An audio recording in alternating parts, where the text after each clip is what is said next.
and welcome here to TalkFCB, and welcome back to the channel here today, guys, for what is a weekly Barça news roundup. We're going to be going over everything we've seen, we've heard, and we want to discuss from the past 7 days, and we do have a lot of different topics on the agenda today, from the likes of Roberto de Zerbi to Hansi Flick, the latest on the coaching position that's going to become available at Barça. We're also going to be talking about the Champions League, with focus as well early on here on Napoli, and there is going to be some discussion today as well on Messi and Neymar. It is all coming up, all of that and more. So let's do it. But first of all, guys, a big thank you once again for all of the super thanks that have been coming in. Really glad here that you are enjoying these longer videos. That really means a lot to me. And there is also a super thanks here requesting me to cover Inter Miami. That is an interesting one there. Would anybody else here like to see that maybe over on more TalkFCB? So thank you guys for all of that brilliant support. It's been incredible. But I do want to kick off right here today by giving an update on the Barça kit situation, because I want to tell you here and now that Barça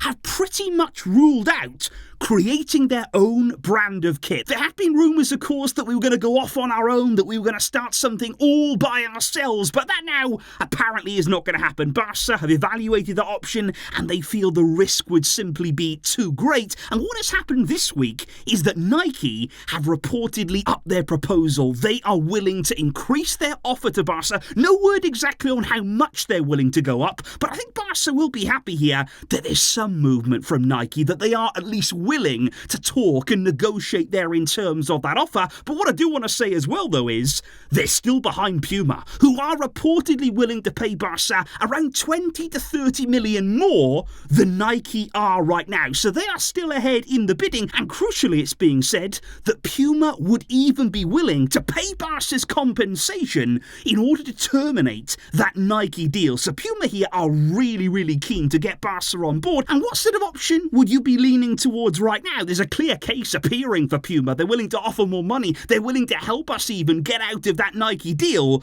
But I still feel deep down that Barca are waiting on Nike, wanting that offer to be upped and upped and up. And it all depends here on how high they're willing to go. But there's definitely some movement now on Nike's side. But let's move on now to talk about the coaching situation at Barcelona. Let's talk here about Roberto de Zerbi, because I've got to say, guys, we're still hearing rumours linking him to the Barcelona job. We don't know at this point whether he is still among the leading candidates or whether he is just one of those coaches that is being considered. But I think what needs to be stressed right now and talked about are some of the results that Brighton have had of late, and actually some of the reasoning that De Zerbi actually points to as to why some of these results have been happening. Because as you can see right there, they were hammered in the Europa League against Roma, and Dybala, by the way, we talked about him recently. He scored in that game, played very well. They got destroyed by Fulham away from home, and look there, 4-0 defeat against Luton as well. So Brighton here have been on the end of some really bruising defeats, not just losing, but losing very badly. And like I've said before, there is obviously a big difference between Brighton and Barca, you know, in terms of the quality of players, in terms of if De Zerbi was to come here, there would be more quality at his disposal, and maybe you wouldn't see these kinds of results. There's not much that we can read into that. But it was the way that he spoke this weekend about the fact that these results maybe were happening for Brighton because he felt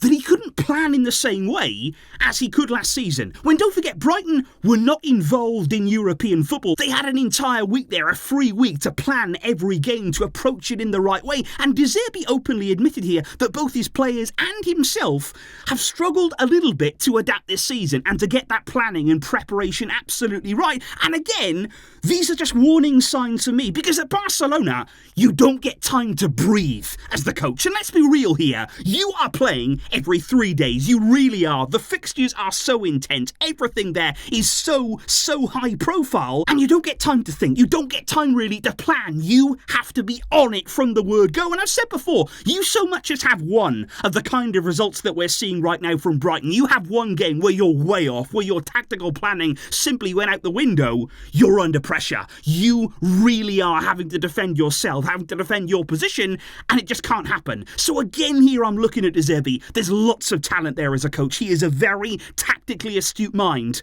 but I still feel it's too soon. I still feel as though the risk in bringing him in at this stage when he's still learning, he is still taking a lot on board here in his coaching career. He's still got a long way to go to the very top, and I think it would be too soon. I really, really do that step to Barca. However, that brings us on to Hansi Flick, because in a week, by the way, guys, where all we talked about again is injury problems. We have spoken again about the fact that Barcelona must do something to change that. They have to look at the planning, they have to look at the preparation, they've got to look at the training, and something must give. We have to make a change in order to move forward. And again, Hansi Flick's name's right there. And it's not just about him, of course, it's the armoury of people, the staff that he would bring along with him to try and revolutionise what we are seeing inside of the club. And I want to bring you a few things that have even happened today. Santi Auna, who is a very reliable journalist there, says that Hansi Flick and his agent, Pini Zahavi, actually met with the Barcelona board just a few days ago. There was a meeting there, not only between Flick's agent,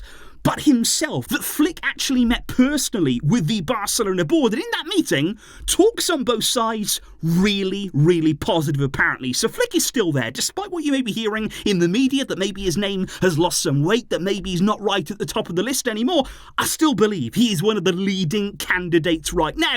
And I also think it's interesting, because we saw Hansi Flick recently at a Premier League game. He was actually at a Brighton game there in London, the Fulham one, where they got beaten quite badly. But he's also been Flick in Manchester this week, where apparently he actually met with Pep Guardiola's long-time former assistant, Dominic Torrent, who actually spent time with Pep there at Barca, at Bayern, and at Man City. He's been with Pep for so many years. He's not anymore, but apparently their Flick spoke with him about football, about general football, but also about Barcelona. And I think it's interesting here to just wonder, because we've heard about Flick looking for an assistant, looking for the best placed person there who knows Barca, who also knows Spanish, who could help there, that transition for Flick going into the Barcelona job.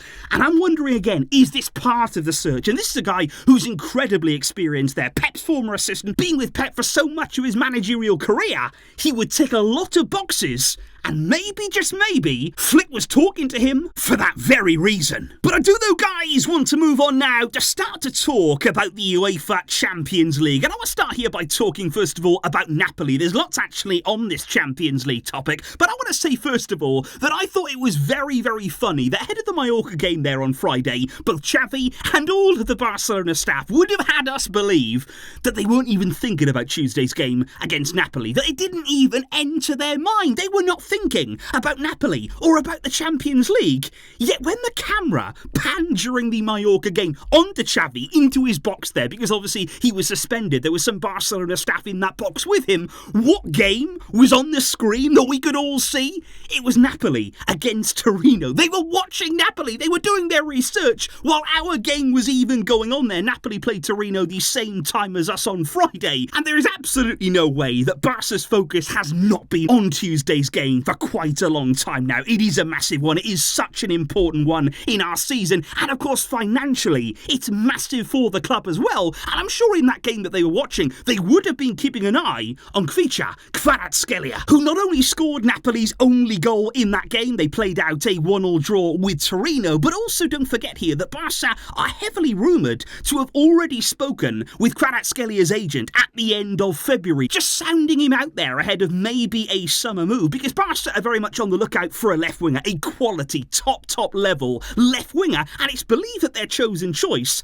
lies in Serie A. There is somebody in Serie A who Barca are really keen on, and could that be indeed Kvaratskhelia? Because I think it's very interesting right now that just this week his agent came out and openly said, we are in constant talks with Napoli and he will leave the club this summer in case they receive a huge amount of money that is impossible to reject. He said, I can't mention the number, but it will all be clear by the end of May. So Kvaratskelia's agent there really opening the door to his exit in the summer transfer window, but obviously for a huge amount of money, which when you say Barca and huge amount of money, those two things don't really go together anymore. They used to. We really used to enjoy our company with lots of money, but now those are a bit more separate. So let's wait and see exactly what the future holds for the Napoli winger, and also let's hope we keep him quiet on Tuesday Friday. But speaking of that Napoli game, I do want to go deeper here into the Champions League, and in particular, I want to talk about the away goals rule, because in midweek I tweeted out there that during the Real Madrid-Leipzig game that I honestly believe, watching the very latter stages of that game,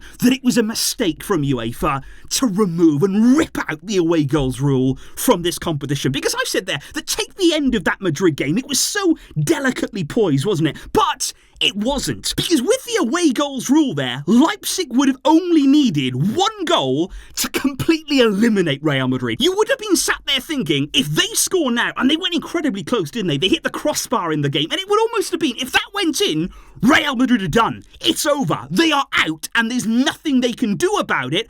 But we all watch the games now, and in those final stages, it doesn't feel like that anymore. Without the away goals rule, it's almost as though you get a second chance. Because if Leipzig had have scored, we would have just gone to extra time. Real Madrid would have had time to react there. The game would have gone on, and probably then there would have been a different outcome. And I just think we've lost some drama from the Champions League without that away goals rule. And I understand here that probably it's one of those that if it goes against your own team, you know, it has against us in the past, thinking of the Roma game, of course, the away goals rule really hurt us on that occasion. But I just think it was so emphatic, that rule. And I think it was one of the things that made the Champions League so special, so unique. And especially now, when the Champions League, by the way, they're overhauling everything. Next season in the group stage, it won't even look like the Champions League anymore. They have torn the competition basically to shreds, and you don't have that unique feeling anymore. You don't have that really special X factor that maybe we did a few years ago. And my question to you, because this is something that has caused real debate. Some people are glad that it's gone. Some people believe that UEFA made the right call in removing the away goals rule.